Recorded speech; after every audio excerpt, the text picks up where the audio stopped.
شریف صاحب نے floor of the house بات کی ہے وہ مختلف نظر آتی ہے، اس میں زیادہ جان ہے، آگے چل کے ہم دیکھیں گے اس کے اوپر کام ہو رہا ہوگا، احتجاج ہو رہا ہوگا، کیونکہ کمیشن تو بن گیا لیکن کارروائی ابھی تک سامنے نہیں آئی۔ زبیر صاحب جی، پہلے دن سے جولائی کی 25 تاریخ سے ہمارا موقف وہی رہا ہے جو آج شہباز شریف صاحب نے دہرایا ہے، اور وہ بڑا سمپل ہے کہ جی ایون پلینگ فیلڈ نہیں ملی تھی، اور ہم صرف الیکشن کے دن کی بات نہیں کر رہے، ہم ظاہر ہے اس سے پری پول ریگنگ کے حوالے سے بھی بات کر رہے ہیں، جو اکھاڑ پچھاڑ بلوچستان اسمبلی میں جس طرح سے ہوا، پھر سینٹ کے الیکشنز ہوئے، پھر لائلٹیز چینج کرنے کے لیے جو دباؤ ڈالا گیا، جو ہمارے لوگوں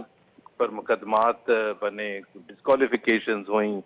مطلب تمام وہ چیزیں ہوئیں جس سے پاکستان مسلم لیگ نواز کے لیے رستہ مشکل سے مشکل، پھر جو ہماری مین لیڈرشپ تھی مریم نواز اور میاں نواز شریف، ان کو گرفتار کر لیا گیا just days before the elections,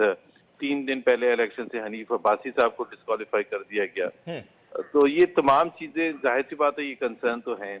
اور یہ کوئی نئی چیز نہیں ہے پاکستان کی تاریخ میں، پاکستان میں پہلے بھی ہوتا ہے، کوئی ضمیر صاحب آئیں کہ 2002 میں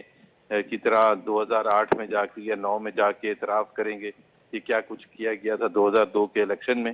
یا 2018 کے الیکشن میں، آج سے 3 یا 4 سال بعد یہ تمام حقیقت سامنے آ جائے گی۔ سو ہم بالکل وہ والی سیاست نہیں کر رہے جو پی ٹی آئی والوں نے کی تھی اپنا احتجاج ریکارڈ کرنے کے لیے، حالانکہ انٹرسٹنگلی جن 4 سیٹوں کو لے کے انہوں نے احتجاج کیا تھا، سول نافرمانی پاکستان کی تاریخ میں دوسرا موقع تھا، پہلی دفعہ ایسٹ پاکستان میں سول نافرمانی کی تحریک چلی تھی، دوسری دفعہ تھا ان 4 سیٹوں کو لے کے، وہ 4 سیٹیں آج بھی مسلم لیگ نواز کے پاس ہیں۔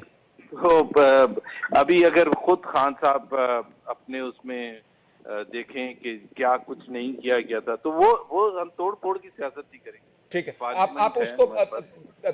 کو اس احتجاج کی کو یا توڑ پھوڑ کو آپ تشبیہ دے رہے ہیں سول نافرمانی سے؟ نہیں، سول نافرمانی انہوں نے